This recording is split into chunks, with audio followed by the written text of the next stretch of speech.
Salut à tous, c'est bienvenue sur YouTube, c'est Sabli. Si vous suivez comme moi l'actualité automobile et que vous êtes en permanence au courant de quels nouveaux modèles sortent, vous n'avez pas dû rater la nouvelle McLaren, la McLaren GT.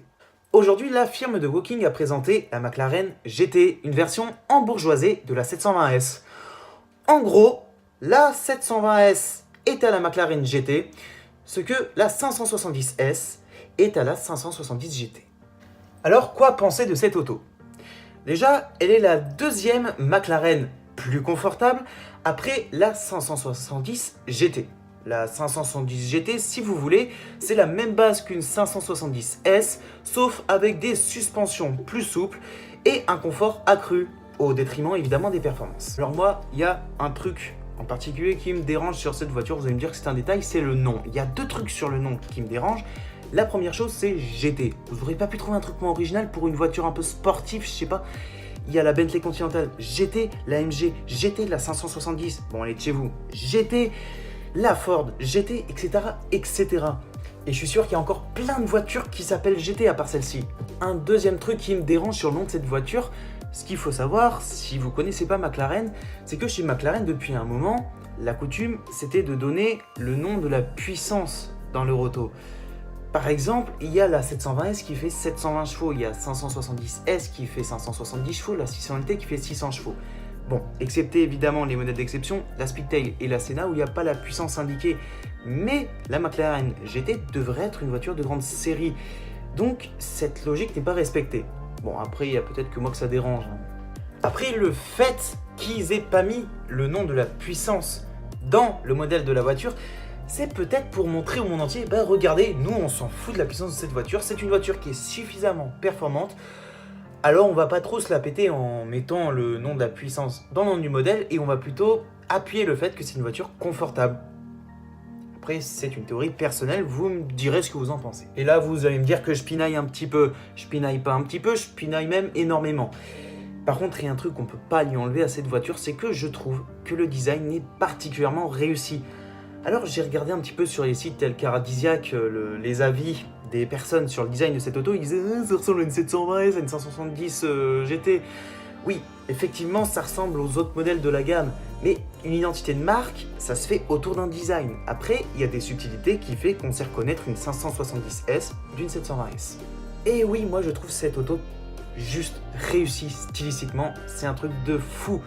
Je trouve déjà la couleur de présentation tout simplement magnifique. C'est une espèce de orange clair. C'est pas le orange typique de chez McLaren.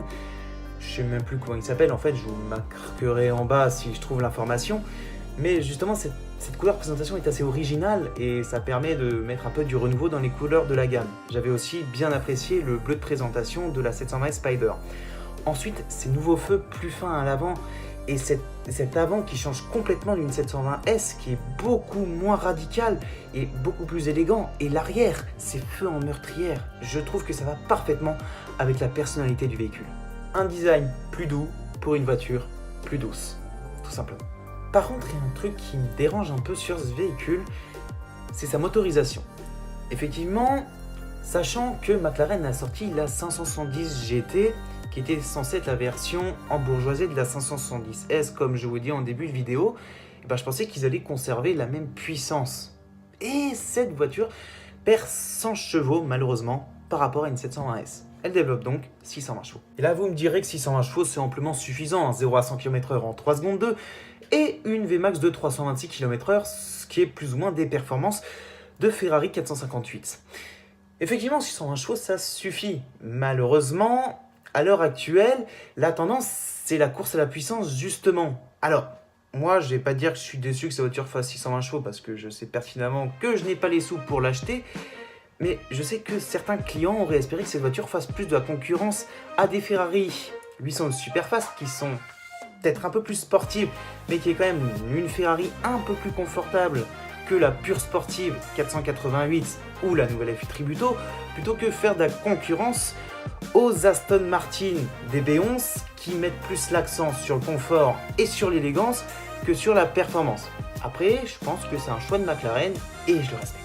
Pour conclure cette petite vidéo, je dirais que McLaren s'aventure là sur un terrain qu'elle connaît pas énormément. En 2016, ils avaient sorti la 570 GT, qui a une version certes embourgeoisée de la 570S, mais qui ne représente pas forcément, encore une fois, leur image de marque. Qui va vouloir acheter une McLaren pour son confort? Et bien McLaren essaye quand même d'aller sur ce terrain-là, et je trouve ça hyper audacieux de leur part. C'est pour ça que moi, la McLaren GT, je dis oui. Donc voilà, c'est déjà la fin de cette vidéo. Si elle vous a plu, n'hésitez pas à le mettre en commentaire, à lâcher un pouce bleu, ça fait vraiment plaisir, et à partager la vidéo. Sur ce, je vous dis salut, à la prochaine, c'était Sablier.